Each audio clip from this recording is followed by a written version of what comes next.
Right. That's why I'm going to just read Deuteronomy 13. It's come up a couple of times this week, and it's just so important to understand what God's saying. It's so end times, this, and this is what God's saying He will do. He's going to do this. Deuteronomy 13. If there arises among you a prophet, see, this is a recap, basically. Deuteronomy is Moses recapping everything. God has already told the children of Israel these things. If any prophet rises up and teaches you to do these things, have nothing to do with them. And that's what he says. If there arises among you a prophet or a dreamer of dreams, and if he gives you a sign or a wonder, and the sign or the wonder comes to pass, even if it comes to pass, of which he spoke to you, saying, let us go after other gods, which you have not known, and let us serve them, you shall not listen to the words of that prophet or that dreamer of dreams. For Yahovah, your Elohim, is testing you. This is what it's saying. He is behind this. He is doing this to test you, to know whether you love Yahovah, your Elohim, with all your heart and with all your soul. You shall walk after Yahovah, your Elohim, and fear him, keep his commandments and obey his voice. You shall serve him and hold fast to him. And this is what it's saying in the book of Revelation, that these false messiahs, these false prophets are going to arise soon. They're going to have signs and wonders. They'll be calling fire down from heaven. And these things are ordained by God to test, it says, to test whether you love me or not. Because it's so clear from Scripture, both Deuteronomy and Yeshua in the Gospel of John at the Last Supper, if you love me, keep my commandments. That's how you prove whether you love God or not. It's not by, it's great to sing lovely songs, and it's great to say, oh, I love you, Lord, but that can just be lip service. The real test is, do you love me? Well, do what I say. And if I send these false prophets and they start trying to entice you to worship in a way that's not biblical, then you will know that you don't love me as much as you say you do. Because that's what God says is the test. It's like, it's like gold. The gold has got to be tested to get the hallmark. That's right. If it hasn't got the hallmark, it's not... That's right. Yeah. And that... Sorry, he said it's like gold, isn't it? Gold has got to be tested. Yeah, that's right. And once it's tested, it gets the hallmark. Well, I think that's the good part. Okay. All I can But, that's right, but gold is not tested, it gets the hallmark. That's right. And it's got marked in it. That's right. That's what I'm saying. But without testing, there's no proof. That's right. Yeah. So all of that really is just to get into the portion now, so that we should be, if we had just heard all that, then we should be prepared for what's coming up. But most of this tonight, Israel have got no clue that it's happening. It's behind the scenes, but when it all fails, it's later on that we find out that Bilam comes in with his coup de grace, whatever that means. Sounds good. It's only represented the church. Now after the church, there's no words about anything. The church is in England and state in Wales. No, that's why we're saying all this. It's Torah-less, and Torah is so important. I'm so blessed this week. We've done the Gospels, and one of Lee, if he's watching, Lee was there, young guy who's just starting to come into the things of God, and he came away from a gospel meeting, reading the Gospels, and said, God, I understand how important the Torah is now. Thank God. Amen. Thank God the Gospels testify of the Torah. Of course they do. Of course it is. So we need to just read a bit. There's a lot to read here, and we've already rabbited on a bit. Chapter 22. Then the children of Israel moved and camped in the plains of Moab, on the side of the Jordan, across from the Jericho. We said this last week. This is now 40 years into the journey, into the wilderness. They are right on the brink, literally, geographically, right on the brink of crossing into the Promised Land. And right in time-wise, they are so close now to entering the Promised Land. And Balak, this guy, chapter 22, verse 2, Balak, the son of Zippor, saw all that Israel had done to the Amorites. That was the last chapter last week, which we didn't cover, but last week, Israel go on the rampage. They go on the rampage and destroy all of these inhabitants. Sihon and Og, the giants who had a bed 9 cubits long, 13.5 foot long. The giants were in the land, And Israel laid them waste. And God had said, you know, I'm going to take care of this. You don't have to worry. You're going to just destroy these people. And sure enough, Israel were just destroying and taking land. You know, this is the land they took. Goes out up to the Golan Heights, this region, which is seriously contested to this day. And 2.5 tribes of Israel ended up settling in this land, took a huge chunk of land. And so Balak is seeing all this. He saw all that Israel done to the Amorites, and Moab was exceedingly afraid. Exceedingly, very, very afraid of the people, because they were many. And Moab was sick with dread because of the children of Israel. This is what's going on today in the world. The world, the leaders of this world are sick with dread of Israel. They want to destroy them off the face of the earth. Satan knows if only he could destroy Israel, he would have his way. But it's not happening. It's not happening, because God has promised great things for Israel. And we're in them times now. We are witnesses to what Jeremiah said. In these days, people won't even talk about God who brought them out of Egypt through the Red Sea. What he's doing now is a greater thing, gathering them from the ends of the earth where they've been scattered for 2,000 years. It's a miracle. The languages, it was only 100 years ago, wasn't it? The language came back. Yes. There was no language, there was no Hebrew tongue. It's amazing. They've only been in the land for 70 years. It's incredible. It's amazing. So Moab, verse 4, said to the elders of Midian, if you haven't heard the Jethro portion, you can check it out on our YouTube site and read and listen to the Jethro portion from Exodus chapter 18. We identified Jethro back then. He was not such a good character after all. We've seen this back then, and it's for these reasons we were saying these things, because Midian is Jethro's people, isn't it? Jethro was the priest, the leader, the sheikh of Midian. Midian means strife. He was the priest of strife. He didn't go back and tell his people, oh, the God of Israel is God. He didn't do them things. He went back to his people, and you can see how his people ended up being. So Moab said to the elders of Midian, now this company will lick up everything around us as an ox licks up the grass of the field. And Balak, the son of Zippor, was king of the Moabites at that time. This is exactly what it had said in Exodus 15. I just need to read it. Exodus 15 was the song of Moses, the song of the sea, when they came through the Red Sea, and it was a great song. And in chapter 15 of Exodus, verse 14, it says, the people will hear and be afraid. Sorrow will take hold of the inhabitants of Philistia. Then the chiefs of Edom will be dismayed. The mighty men of Moab, trembling, will take hold of them. And all the inhabitants of Canaan will melt away. Fear and dread will fall on them by the greatness of your arm. They will be as still as a stone till your people pass over you. And this is exactly what's happening here. The people are terrified. They are trembling at this sight of Israel coming and devouring everything that's in front of them. This is what Rahab said, wasn't it, in Joshua? As soon as we heard about yous and how God had dried up the Red Sea, our hearts melted within us. God had said all this, I'm going to go before you. This is my fight. I'm going to do this. I'm a man of war. I'll sort this out. And this is where we failed, or the children of Israel failed, wasn't it, with the report of the evil spies. Oh, there's giants in the land. Oh, they're going to battle us. When instead of going, no, hang on, God's already said about this. God said he's going to deal with this. And that's a message for us today with what's about to come upon the world.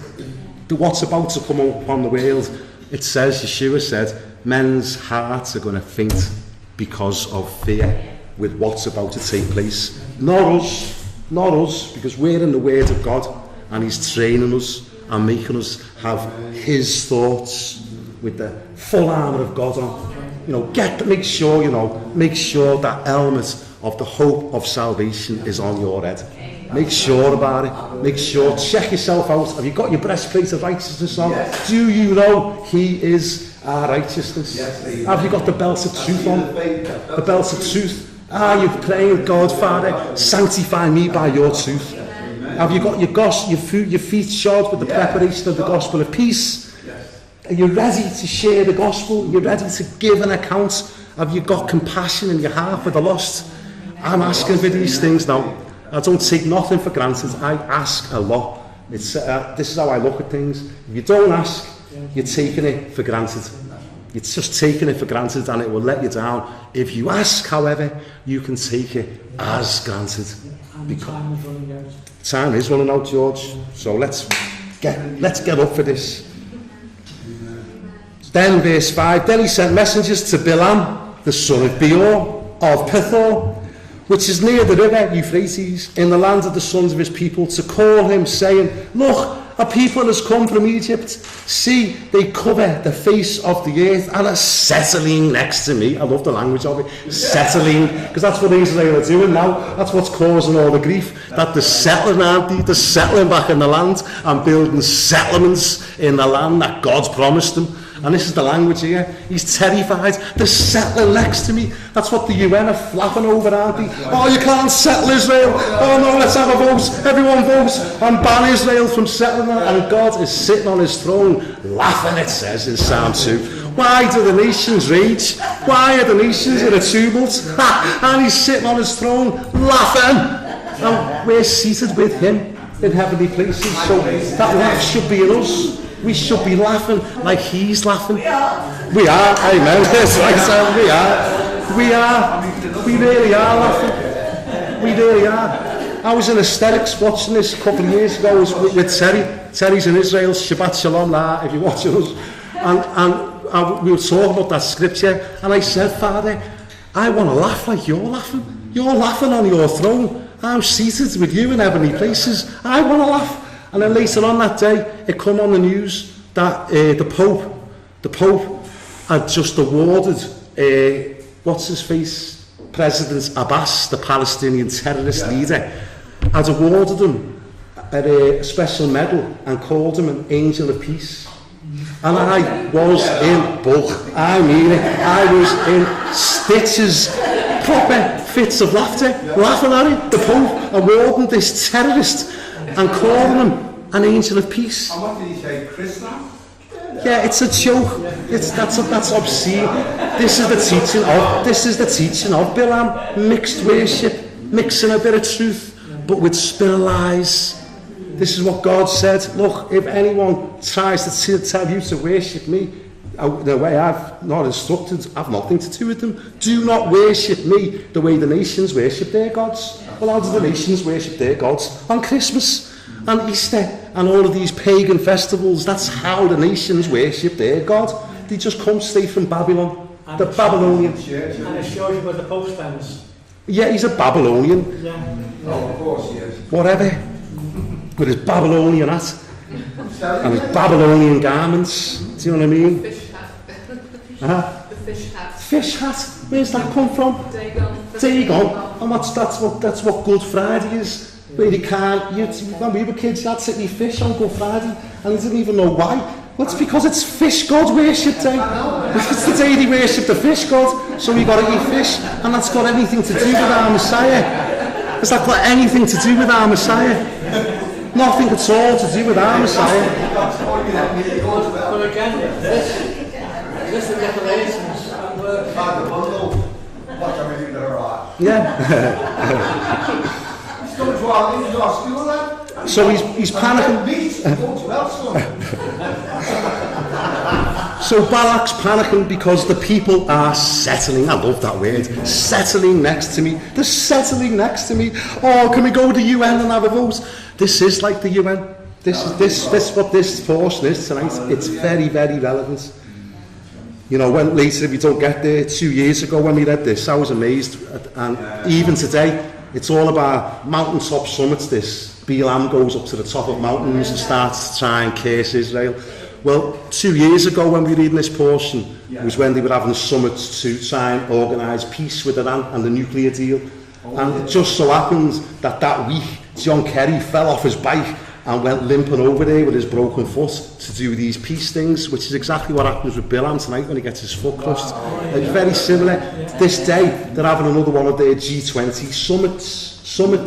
And he's on the donkey, he's on the bike. Exactly, that's what I'm saying.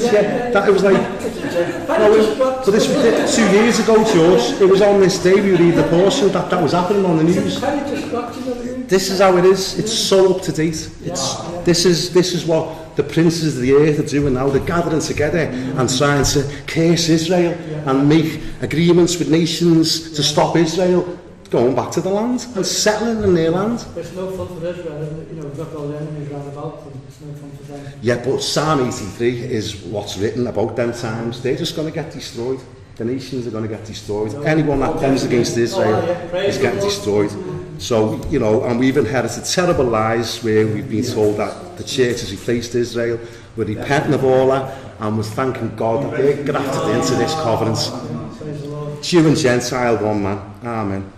So he says, therefore, verse 6, therefore, please come at once, curse this people for me, for they are too mighty for me. Perhaps I shall be able to defeat them and drive them out of the land. For I know that he whom you bless is blessed, and he whom you curse is cursed. So the elders of Moab and the elders of Midian departed with the diviner's fee in their hand. And they came to Bilam and spoke to him the words of Balak. And he said to them, Lodge here tonight, and I'll bring back word to you as Yahovah speaks to me. So the princes of Moab stayed with Bilam. Then God came to Bilam. When you see these things, you see this again in Jethro, chapter 18 of Exodus. Sometimes it's Yah, the name, sometimes it's God. And we see it in Jethro, when it's everything's good, it's the name. But when it's distant, it's God. And so, yeah, you can see how Bilam is. He uses the name, the covenant name of Yahovah. He is a very, very powerful false prophet. He's a false prophet, but he knows certain things and he knows the name of Yah. But it's not Yah that it comes to him, it's God. It's showing the distance, that God's not associating himself with this guy. God came to Bilam and said, who are these men with you? Which reminds me of, that's like God saying, I don't know who these are. Which reminds me of Yeshua. This is, you know, when Yeshua said, many will come in that day and will be going, Lord, Lord, didn't we prophesy in your name? But this is exactly what Bilam does. Yeah. He prophesies in the name of Yahovah. But Yeshua will say, depart from me, I never knew you. And that's what he's saying here. Who are these people? I don't know these people. These aren't my people. Who are these people you're talking to, Bilam? Bilam should start to understand, well, yeah, I'll have nothing to do with these. That's the message here. Who are these people that are you with? I don't know them. So Bilam said to God, Balak, the son of Zippor, king of Moab, has sent to me saying, look, a people has come out of Egypt, and they cover the face of the earth. Come now, curse them for me. Perhaps I shall be able to overpower them and drive them out. So he sort of tells God what Balak had said, but just misses little bits of detail out. Doesn't quite say the same thing. There's 3 different words in Hebrew for curse, and Bilam uses a different word for the word curse than Balak had used. Balak had said, come and ara them, come and really stop them from fulfilling their purpose, come and destroy them with your words. But Bilam tries to dress it up a bit. Oh, he just asked me to come, you know, just cast a spell on them. You know, tries to play it down. But God knows exactly what God said, and he uses the same word that Balak had used. God said to Bilam, you shall not go with them. How clear does this have to be? You shall not go with them. You shall not curse the people, using the same word that Balak had used. For they are blessed. You will not curse them, because these are blessed. Why? Because he'd made a covenant with Abraham, hadn't he? In Genesis 12 verse 3, God had said then, whoever blesses you will be blessed, and whoever curses you will be cursed. He'd already blessed Israel. And what's trying to happen here? This is Balak and Bilam trying to undo the Abrahamic covenant, trying to break God's oath of blessing on them. Yeah.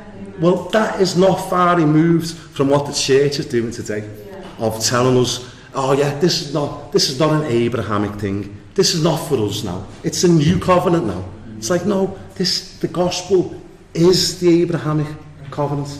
It says it so clearly in Galatians, doesn't it? The gospel was preached to Abraham. How clear do you want it to be? The gospel was preached to Abraham. The gospel. Not another version. The gospel was preached to Abraham. And they're trying to undo this. So verse 13, so Balaam rose in the morning and said to the princes of Balak, go back to your land, for Yahovah has refused to give me permission to go with you. Good start, Balaam. That's good. And the princes of Moab rose and went to Balak and said, Balaam refuses to come with us. Then Balak again sent princes more numerous and more honourable than they. And they came to Balaam and said to him, thus says Balak, the son of Zippor, please let nothing hinder you from coming to me, for I will certainly honour you greatly, and I will do whatever you say to me. In other words, here's a blank cheque, just fill it in yourself, Balaam. Whatever your price is, lad, it's yours. Every man's got his price. Well, whatever your price is, Balaam, it's done. Just come. Whatever it costs, just come. That's what's getting said. It tells us in Peter that he loved the wages of unrighteousness. That's what was in Balaam's heart. He loved the dough. He wanted the money. And this is so at the core of how Satan operates. We've seen it in Ananias and Sapphira in Acts 5. What has entered your heart that you would lie to the Holy Spirit? Dough. Judas, 30 pieces of silver. 30 pieces of silver. He was a thief, it says. He was a thief, loved money. That's why Yeshua is saying, you cannot love God and love money. You cannot. You'll either love one and hate the other. You'll serve one or you'll serve the other. You can't have it both ways. And it gets so at the root, isn't it, of our nature. It's so part of the human sinful nature to want the dough and money and the deceitfulness of riches. It wouldn't be deceitful if it wasn't deceiving. And Balaam is full of this. He wants the money.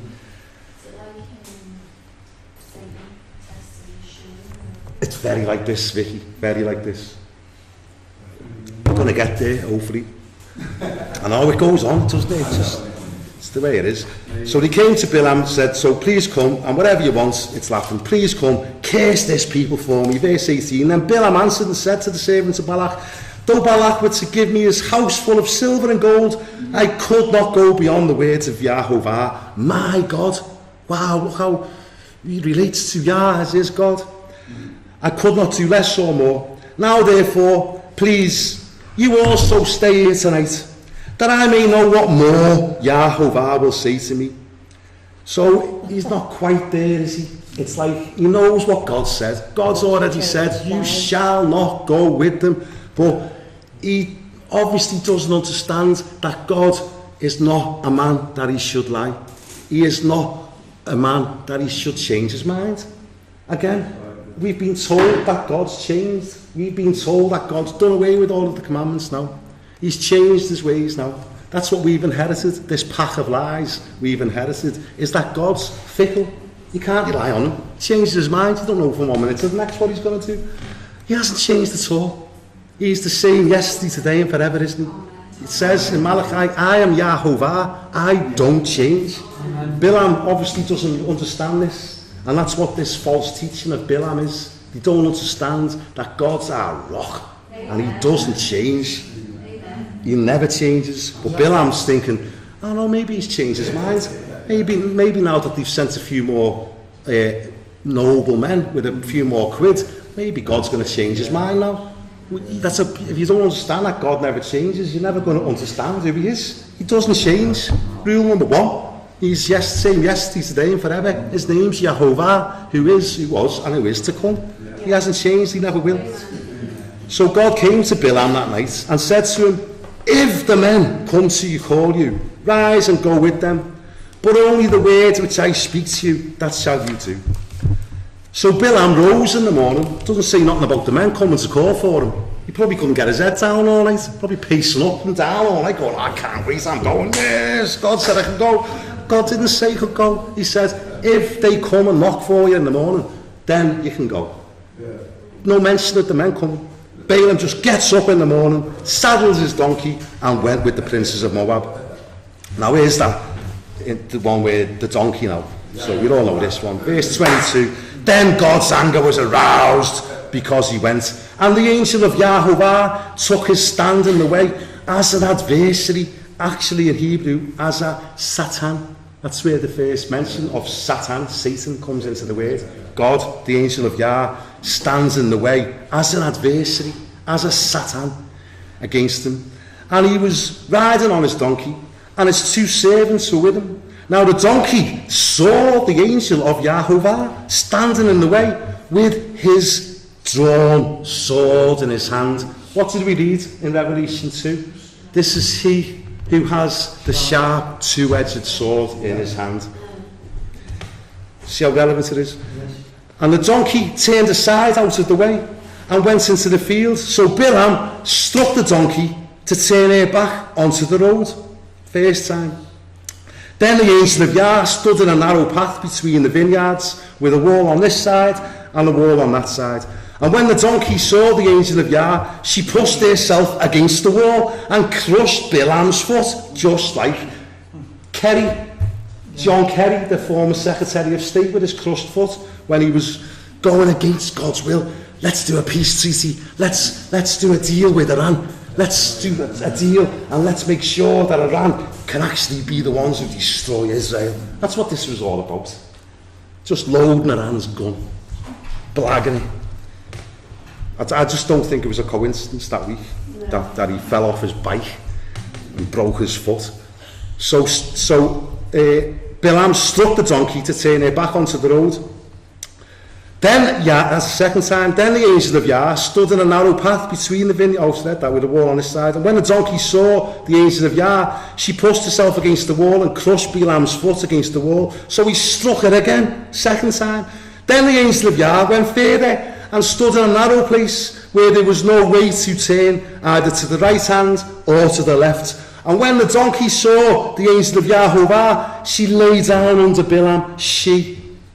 So Balaam's anger was aroused and he struck the donkey with his staff now, third time. Then Yahovah opened the mouth of the donkey and she said to Balaam, what have I done to you that you struck me these 3 times? It says in Peter that the donkey spoke with a man's voice. It says with a man's voice. And the donkey is a female. It says it's a female donkey. In Hebrew, it's the word aton. And that's, so you know this, Colin. Aton, it's Aleph Tav. Well, that's what Yeshua says, isn't he? I am the Aleph and the Tav. I'm the beginning and the end. Aleph Tav is Yeshua. Aton, Aleph Tav, Vav. Noon, we mentioned noon the other week. Noon is always symbolic of the son of life. The son of everlasting life. So this Aton, this female donkey, speaks so much of the Messiah, the Aleph Tav, who is the noon, who is the son of God, God in the flesh. That's what this donkey represents, and she speaks with a man's voice to Balaam. It's not the first time. Balaam should be on this now. As soon as animals start speaking to you, you should go. You should think something's going on here. Because the first time, it's not the first time, has it? The first time an animal spoke to a human being was back in the Garden of Eden, wasn't it? Yeah. Only that time it was that wicked, horrible serpent, craftier than all the beasts of the field, who came and spoke to Eve, the woman. Well, Balaam should be on this going, wow, animals talking to me. Maybe this has got something to do with God here. I see what you mean. He should have done, that's what I should have said to him. What amazes me is the next verse. It amazes me that the donkey speaks, but God can do these things. But Balaam speaks back to him. Balaam said to the donkey, because you've abused me, I wish there was a sword in my hand, and I will kill you. Poor donkey. It's just giving him a lift. It's his ride. So the donkey said to Balaam, am I not your donkey on which you have ridden ever since I became yours to this day? Was I ever disposed, even clever donkey, was I ever disposed to do this to you? And he said, no. then Yahovah. Talking donkey. Yeah, he's a bit, like, he feels like a little bit hoarse. He's a little horse. Then Yahovah opened Bilam's eyes, and he saw the angel of Yahovah standing in the way, with his sword drawn in his hand, and he bowed his head and fell on his face.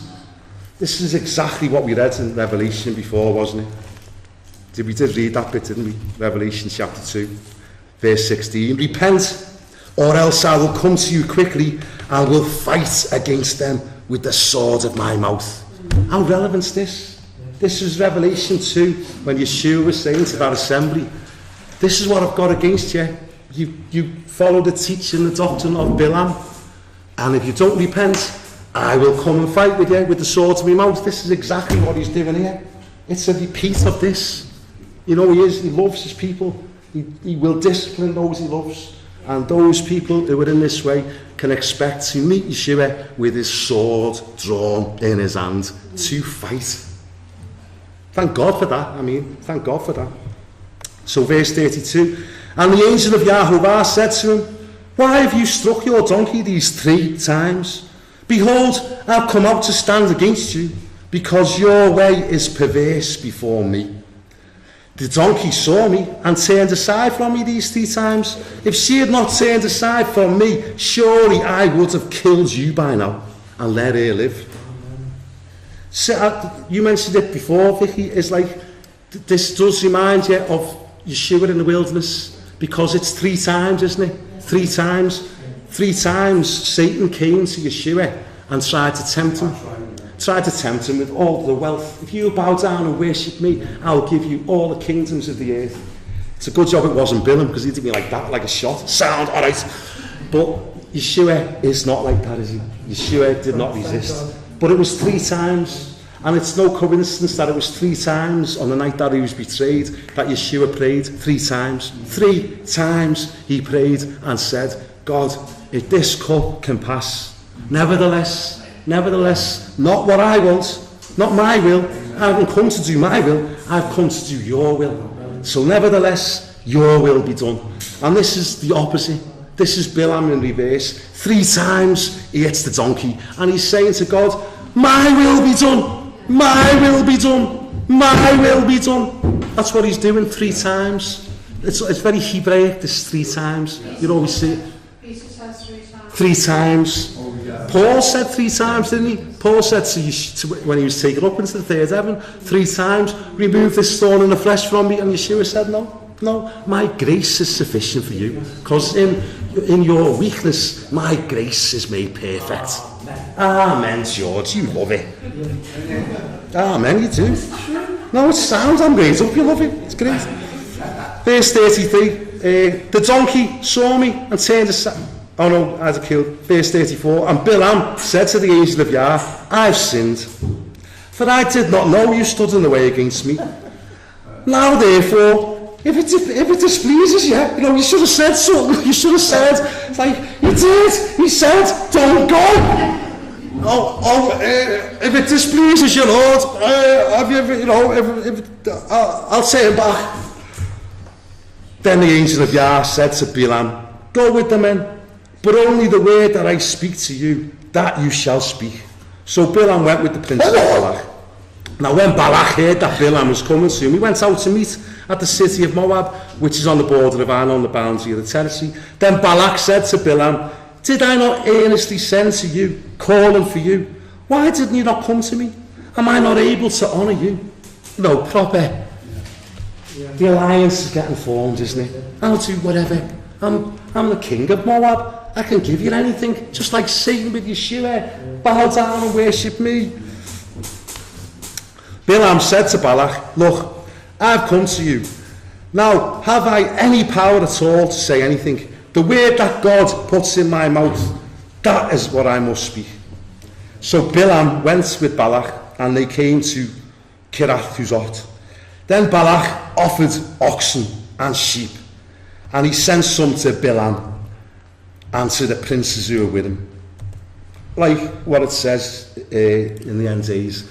There's going to be people in the end days who will hold to a form of godliness. It'll look like godliness. It'll sound like godliness. You know, it'll sound like they're all worshipping the true God. But they'll deny the real power of it. Holding to a form of godliness. And that's what Balak's doing. Sheep, oxen, sacrifices. That's all very what you do, isn't it? But no, it's not. It's not how you worship God at all. Verse 41, so it was the next day that Balak took Bilam and brought him up to the high places. They were having one of their summits, like we said before. This is the first summit. That from there he might observe the extent of the people. Only got half an hour, so there's so much we want to say here. Then Bilam, verse 23, said to Balak, build 7 altars for me. He's on the formulas. 7's a God number. He likes number 7, God. Build me 7 altars. It's like witchcraft. And prepare for me here 7 bulls and 7 rams. It says in Proverbs that wisdom has hewn out her 7 pillars. So Bilam has got this form of godliness. He knows the formulas. He knows I can say the right things here. You know, it reminds me of them Word of Faith people. Remember all that? Name it and claim it. And sold books and travelled the world in all of the high, powered aeroplanes. And it took loads of us in. I was into it. I'd go to all the conferences and be like, naming it and claiming it. Now, I just ask for wisdom and understanding and humility and zeal and these things, love. Name them and claim them. Name that and claim that. Don't be naming your fancy this, that, the other. Name it and claim it. Give me wisdom, Father. Give me an understanding heart. Give me zeal. I want your zeal. That's all. You can name and claim them things all day long. And remember what I said. It's taking it for granted if you don't ask. Ask and take it as granted. The Father will give the Spirit to those who ask him. So that's just that. Verse 2, and Balak did just as Bilam had spoken, and Balak and Bilam offered a bull and a ram on each altar. Then Bilam said to Balak, stand by your offering, and I will go. Perhaps Yahovah will come to meet with me, and whatever he shows me I will tell you. So he went to a desolate height. And God met Bilam, and he said to him, I have prepared the 7 altars. I have offered on each altar a bull and a ram. Then Yah put a word in Bilam's mouth and said, return to Balak, and thus you shall speak. So he returned to him, and there he was, standing by his burnt offering, all made up with himself, he and all the princes of Moab, having one of them ecumenical, we all worship the same God, sort of meeting. And he took up his oracle and said, Balak, the king of Moab, has brought me from Aram, Syria, from the mountains of the east. Come, curse Jacob for me, and come, denounce Israel. How shall I curse whom God has not cursed? How shall I denounce whom Yahovah has not denounced? For from the top of the rocks I have seen him, and from the hills I behold him. There are people dwelling alone, not reckoning itself among the nations. This is Israel. This is Israel, a holy nation, not mixing it with the world, not doing it the way the world does it, doing it the way God says to do it. They are a holy nation. This is speaking of us as well. We're grafted into this. We are that holy nation. We don't do it the way the world do it. We don't do it the way the churches do it. We don't do it the way the ecumenical movement does it. There's one God, and he's told us exactly how he wants us to worship him, and what times he wants us to worship him, what his special feast days are. They have not changed. Thank God. They speak to us of the plan of God of redemption, the fall feasts which are coming. They have not been fulfilled yet. They are speaking of Yeshua's second coming, which we'll see later.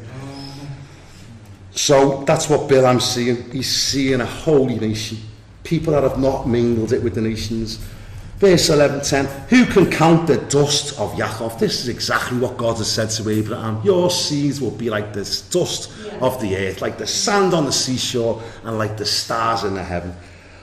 Who can number 1/4 of Israel? Let me die the death of the righteous, and let my end be like his. Amen.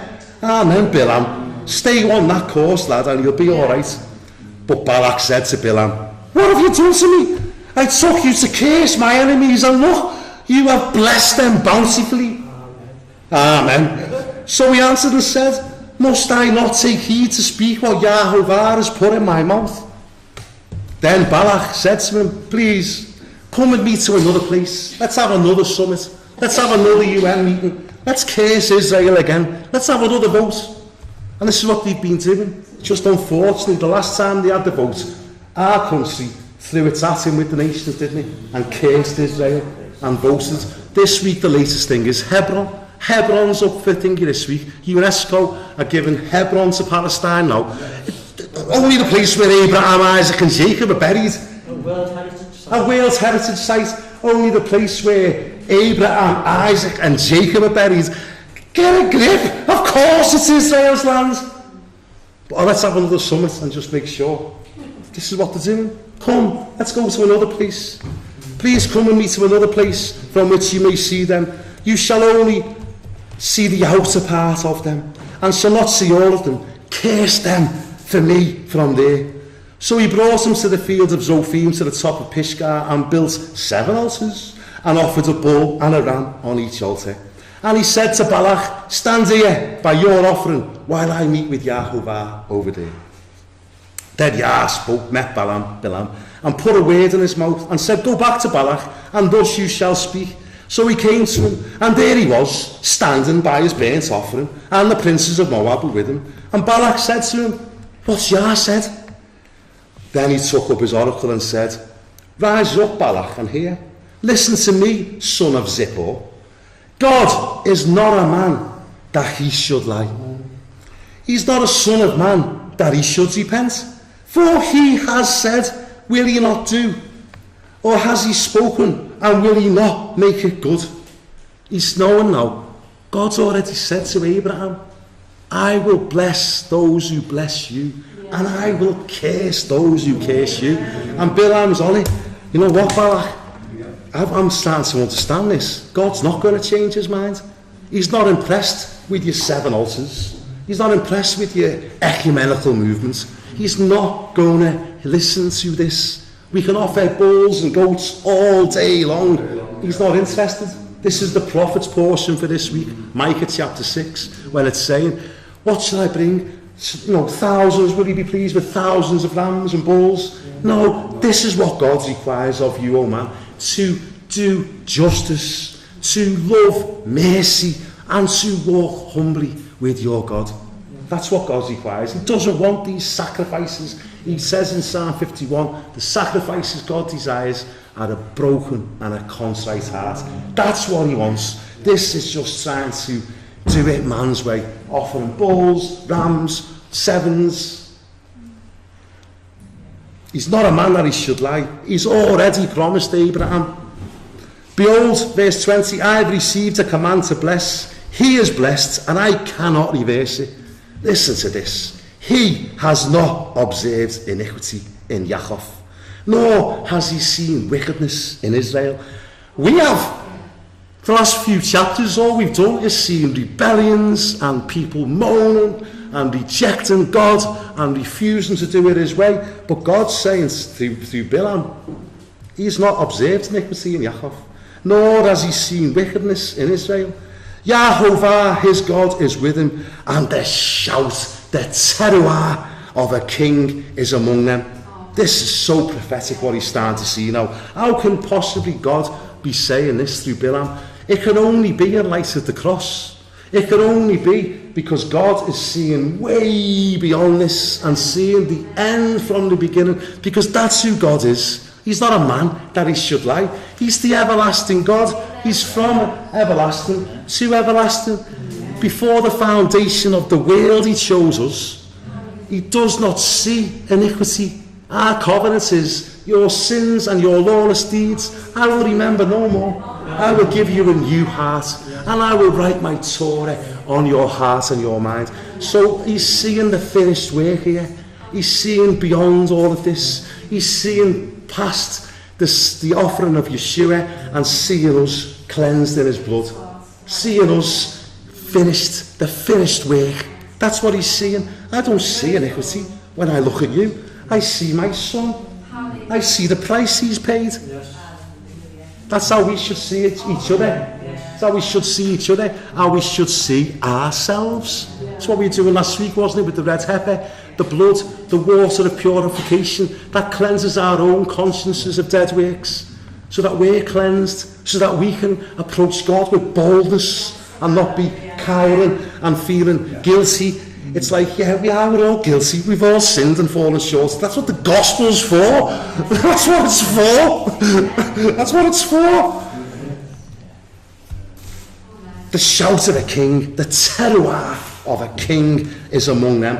When it was tonight, when we were having worship, when we were shouting out the psalms and we were shouting and clapping, that's what should be amongst us. The shout, the terroir of a king, because we're his people. We really are his people. We need to do this. You know, we're all a bit British here and a bit reserved, aren't we? Not really, not us, but I mean, but it's a problem. We need to let ourselves go. June said last week at that wedding, she said, I've never seen joy like it, with all of the friends of the bridegroom jumping and leaping for joy. Yeah, and I thought that reminds me of John the Baptist. He said that. He said, my joy is fulfilled now. I have heard the voice of the bridegroom. The friends of the bridegroom rejoices to hear the bridegroom's voice. That's how we should be. The joy of Yah is our strength. And joy is pure. Yeah, this is pure joy.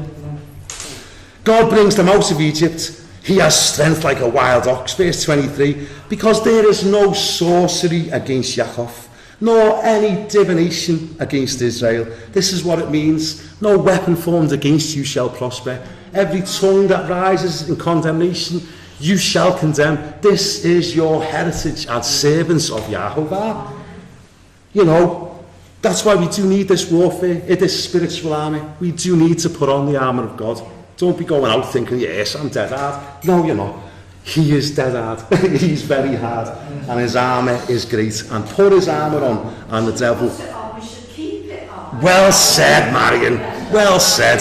Amen. Go to bed in it and everything. We shouldn't take it off. That's right. Correct.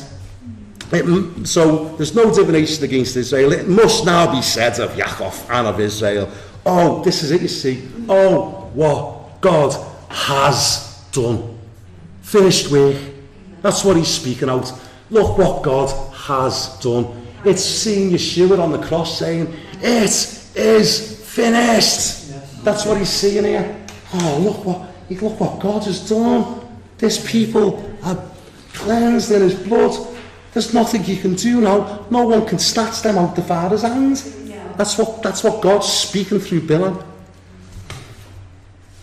Look, a people rise like a lioness and lifts itself up like a lion. That's Yeshua. He is the lion of the tribe of Judah, and his bride is referred to as the lioness. It shall lie down, not lie down until it devours the prey and drinks the blood of the slain. Then Balak said to Balaam, neither curse them at all, nor bless them at all. In other words, just stop it. It's finished. That's enough.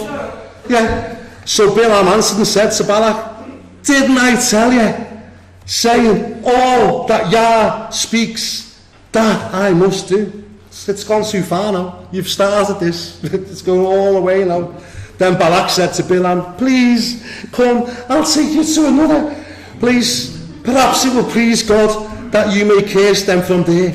These people never learn. They never do. And they don't realise that when you curse Israel, you're putting God in the eye. Yeah, amen. Say that again, George. Putting God in the eye. Okay. When you curse Israel, you're putting God in the eye because it's the apple of God's eye. So you're putting God in the eye. Literally, you know what I mean? But Yeah. yeah.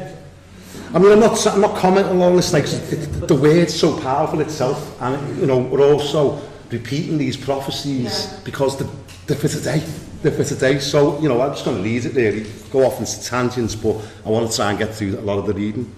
So we haven't, you know, it's 20 minutes. Then verse 27, Balak said to Bilam, please come, and we said that maybe God will change his mind. He's been told he's not going to change his mind. Balak, get a grip. He doesn't change his mind. But these people don't understand this.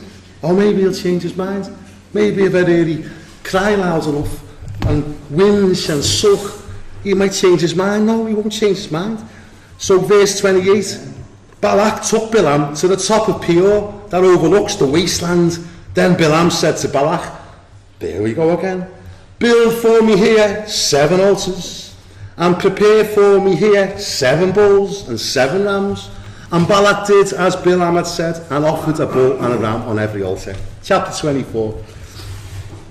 Now Bilam saw that it pleased Yah to bless Israel. Well done, Bilam. You know, at least you get there. He did not go, as at other times, to seek using sorcery, but he set his face toward the wilderness, trying a different way now. And Bilam raised his eyes and saw Israel encamped according to their tribes. And the Spirit of God came upon him. In Hebrew, it's more like the Spirit of God overcame him, totally was going to use this man, just like he had spoke through the donkey. It's like he's going to speak through this man now, just totally bypassing. He overcame his will. Then he took up his oracle and said, the utterance of Bilam, the son of Beor, the utterance of the man whose eyes are opened, the utterance of him who hears the words of God, which is a warning for everyone.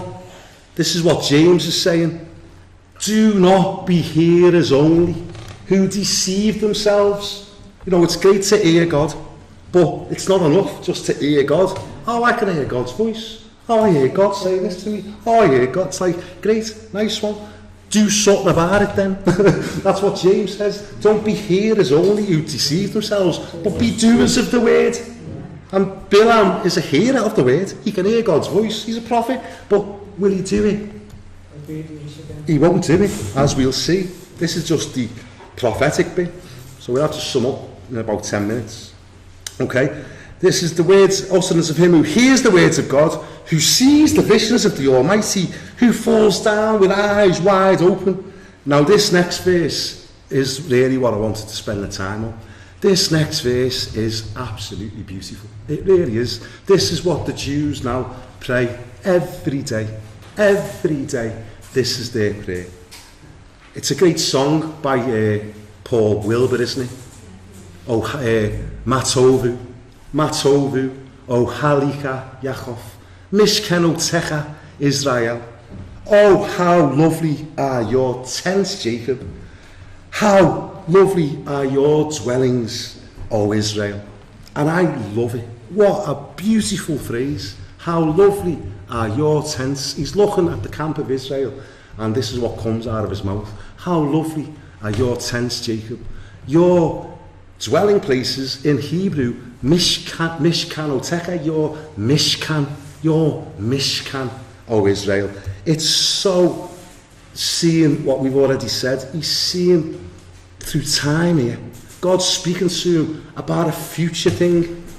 He is looking at the camp of Israel, set up just the way God ordered it. That's how he put them into a certain order, hadn't he? And he's seeing this and he's like, wow, this is beautiful.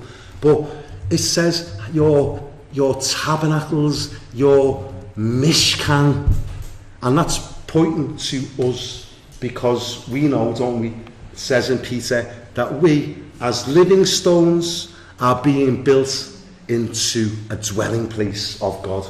And that's what Bilam is seeing. And that's what God is speaking through. Look at that. There's my people seated in the Messiah, the finished work, my redeemed people, my people who I do not observe iniquity anymore, my people that I see as righteous. How lovely is that picture of the tabernacle.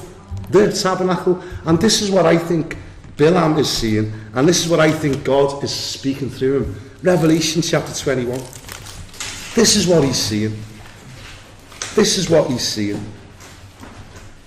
Revelation chapter 21.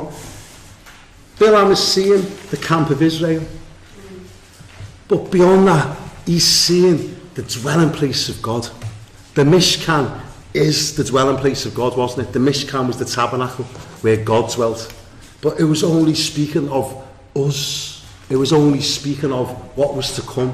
The eternal dwelling place of God. This is where this all goes to. I will be their God. They will be my people, and I will dwell amongst them, in them, in them. This is what Yeshua said at the Last Supper. The Father and I will come and we will abide in you. We will make our home in you. This is what he's seeing. Revelation 21 verse 9. Then one of the 7 angels who had the 7 bowls filled with the 7 last plagues came to me and talked to me, saying, come, I will show you the bride, the Lamb's wife. And he carried me away in the spirit to a great and high mountain. This is the real summit you want to be on. And showed me the great city, the holy Jerusalem, descending out of heaven from God, having the glory of God. Her light was like a most precious stone, like a jasper stone, clear as crystal. And she had a great and high wall with 12 gates, and 12 angels at the gates, the names written on them, which are the names of the 12 tribes of the children of Israel, and so on. You can read that through. It's beautiful. It's a picture of the new Jerusalem, the heavenly Jerusalem, but also described as the bride. The Lamb's wife is the dwelling place of God. This is what it means, that he will leave his father and mother. He will be joined to his wife, and the two will become one flesh. We are one in him. He is in us. Just now, the Holy Spirit is being given to us, hasn't he, as a down payment, a deposit. And we cry out, Abba, because we are longing for the redemption of our bodies, when we will be made complete and perfect. Amen. We will see him as he is, and we will be like him. That day is coming soon. That is the hope. That's what you stick on your head, or as Marion said, what you never take off your head. The helmet of the hope of salvation. This is what Bilam's seeing here. Oh, Halika Yaakov, Matzovu Halika Yaakov, Mishkeno Techa Israel. How lovely are your tents, Jacob. Your Mishkans, tabernacles, Israel. It's so beautiful. Like valleys that stretch out, like gardens by the riverside, like aloes planted by Yahovah, like cedars beside the waters. He shall pour water from his buckets. This is what Yeshua said at Tabernacles, wasn't it? Anyone who is thirsty, let him come to me, and out of his innermost being will flow rivers of life-giving water. What we said last week, Yeshua at the woman at the well. If you would have known who you were speaking to, you would have asked him, and he would have given you this water. What we were reading last week. Now, don't strike the rock anymore. Now, speak to him. He is the rock. Speak to him. Ask him. Say to him, you are my rock. You are my strength. He will give the rivers of living water. The rock is in us. It says, doesn't it? The Messiah in us is the hope of glory. Messiah in 1 Corinthians 10. Messiah is the rock. So, if the Messiah is in us, the rock is in us. And if the rock is in us, that's where the water comes from. But all you've got to do now is speak. Speak to him. Speak to the rock. He's in us. Let the rivers of life-giving water flow out of us. Amen. Sing to him. His king shall be higher than Agag, and his kingdom shall be exalted. God brings him out of Egypt, verse 8 now. He has strength like a wild ox. This is exactly what Balak had said at the beginning. The children of Israel are like an ox, they're going to eat up all the land. And Balaam's saying, yeah, you're right. His strength like a wild ox. He shall consume the nations, his enemies. He shall break their bones and pierce them with his arrows. Psalm 45. He bows down, he lies down as a lion, and as a lion, who shall rouse him? A direct quote from Genesis chapter 49, verse 9. This is when Jacob was blessing his sons, and this is what he spoke over Judah, and it's a direct quote what Balaam is saying, quoting word for word out of the Torah of God. Blessed is he who blesses you, and cursed is he who curses you. Well said, Balaam, because he's only speaking the words of God. Then verse 10, Balak's anger was aroused against Balaam, and he struck his hands together. And Balak said to Balaam, I called you to come and curse my enemies, and look, you have bountifully blessed them these 3 times. Now therefore, flee to your place, get out of here. I said I would greatly honour you, but in fact, Yahovah has kept back your honour. In other words, you're not getting paid. I'm not paying you. You haven't done what I've asked. Get out of here. This will lead on. You don't see it in the text. You only can see this from what happens later on. We find out in Numbers 31, Balaam doesn't go home at all. He comes up with a plan. This is what Yeshua's teaching us, what 2 Peter's teaching us, what Jude's teaching us. He devises a plan because he wants his wages. He's not going anywhere till he gets weighed in.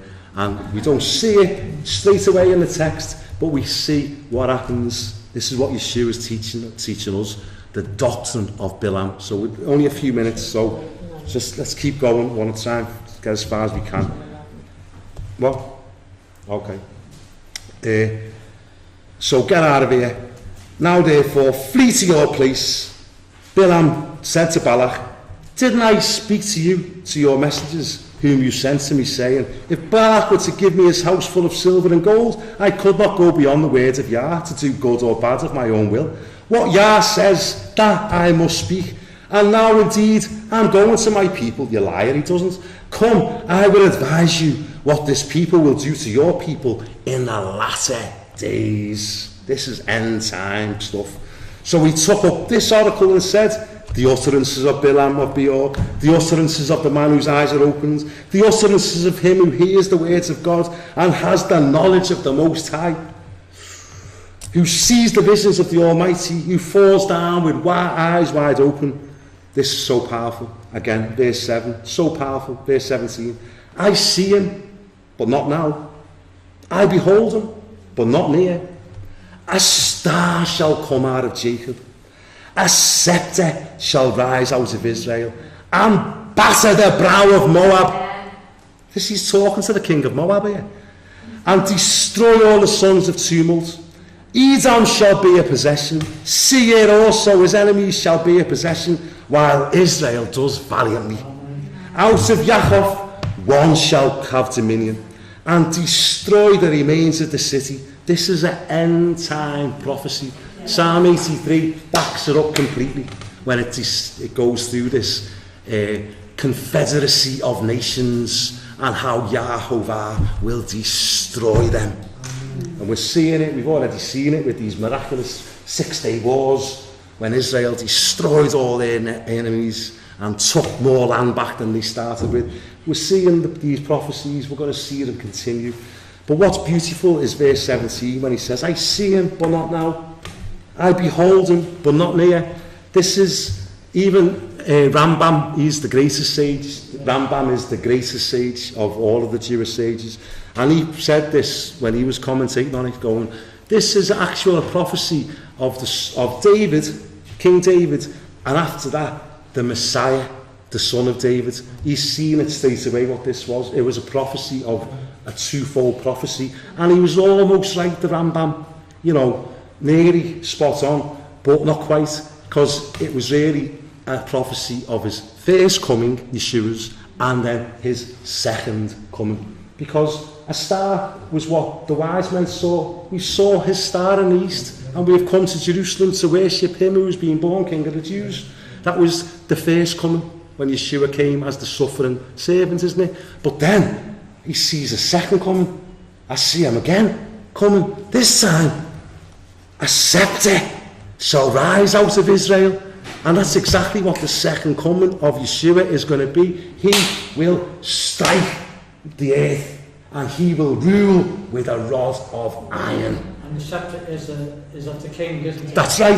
The scepter is when he rules, Yes. and his word will go forth from Zion, and he will rule the nations with a rod of iron. This is what this prophecy is. Balaam is seeing the first coming of the Messiah, and then he's seeing the second coming of the Messiah. That's what this is all about. So we've only got 5 minutes, so it's, we've only got to finish this chapter. Next week we'll do chapter 25. So then he looked, verse 20, on Amalek. This is the long-standing enemy of Israel. Amalek. And he took up his oracle and said, Amalek was first among the nations, but he shall be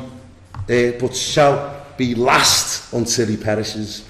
Then he looked upon the Kenites, and he took up this oracle and said, firm is your dwelling place, and your nest is set in the rock. Nevertheless, Cain shall be burnt. How long until Ashur carries away your captive? Then he took up his oracle and said, alas, who shall live when God does this? But ships shall come from the coast of Cyprus, and they shall afflict Ashur and afflict Eber, and so shall Amalek until he perishes. So Balaam arose and departed, and returned to his place. Balak also went his way. But we know from reading on, well, we'll do that when we get there, but Balaam actually hangs around. Balaam doesn't go home. He hangs around and he devises this plan. Let's just carry on reading for a few verses. We've nearly finished. This is the plan that originates with Balaam now. It doesn't tell us straight away in the text, but we see it later on. So Israel remained in Acacia Grove. We'll discuss this next week, because this only goes to verse 9 now, I think, and then we pick it up next week. So we'll get into this a bit more next week. But what happens is Israel remained in Acacia Grove, and the people began to commit harlotry with the women of Moab. They invited the people to the sacrifices of their gods. This is what we read at the start, wasn't it? When it says in Revelation 2 that Balaam taught the people to do sexual immorality and taught them to eat food sacrificed to idols. Psalm 106 said it clearly, that they ate food sacrificed to the dead. And what goes on here? It says they invited the people to the sacrifices of their gods, and the peoples ate and bowed down to their gods. And this is what Balaam did. He taught Balak, this is how we'll do it. I can't curse them. God will not let me do it. I can't get a word in edgeways. Everything that comes out of my mouth is going to just be a blessing upon a blessing here. So this is what we need to do, Balak. Let's send out the Midianite women. Let's get them all dressed up lovely, get them smelling beautiful, and let's do a funky dance or something. Let's have some parties going on. Let's have loads of feast days or a big feast going on. And let's get the children of Israel to see this and draw them in and say, come and fellowship with us. Oh, we all worship the same God here. That's what they're saying now, isn't it? Yeah. We all know, Allah, it's all the same. We all worship the same God. There's loads of ways to God. Yeah. It's exactly what is getting taught now. You know, anyone who's of God, the church, needs to stand up against this. Really stand up against this. But this is what's happening. They invited the people to the sacrifices of their gods, and the people ate and bowed down to their gods. So Israel was joined to Baal Peor, which means the Lord of separation. Yeah. This was introducing spiritual adultery into the camp. This is what God had said. You can't do this. You can't do it. If you do this, I'm going to have to be full of wrath. I'm going to have to pour out wrath on you. And this is how Balaam gets around it. And this is jealousy. This jealousy. Yeah, of course, it's testing God. So it says, so verse 3, so Israel was joined to Baal Peor, and the anger of Yahovah was aroused against Israel. And so we'll pick that up next week. We're going to finish with that really, because that's what happened. Baal Peor, you can start to understand now, one of the names of the devil, Yeshua uses it, isn't it, is Beelzebub, Lord of the Flies. Well, how did they worship Baal Peor? It's quite disgusting. Is they would have a big hole in front of this false god, and this is how they worshipped their god. They used a big pit that was dug out in front of them, and used it as a toilet. That's what they would pull down the pants, you know, and use it as a toilet and fill it with all kinds of filth. So you can imagine in a hot, dry land, how many flies would be there. Millions of flies. That's why Satan is known as Lord of the Flies. Flies. He's dead. He's into death. He's into waste. And that's what Balaam instructed Balak to do. This is how we will curse Israel. We'll bring them into a place where God's got no choice, but he's going to have to act on his word. And we'll pick it up next week where the curse, the plague starts again, and another 24,000 people are going to die. And next week's portion is about Phineas, who stays the plague, etc. So we'll reread 25 next week. So I hope you got something out of it, but I think it's just worth reading that out. It's the word of God, do you know what I mean? So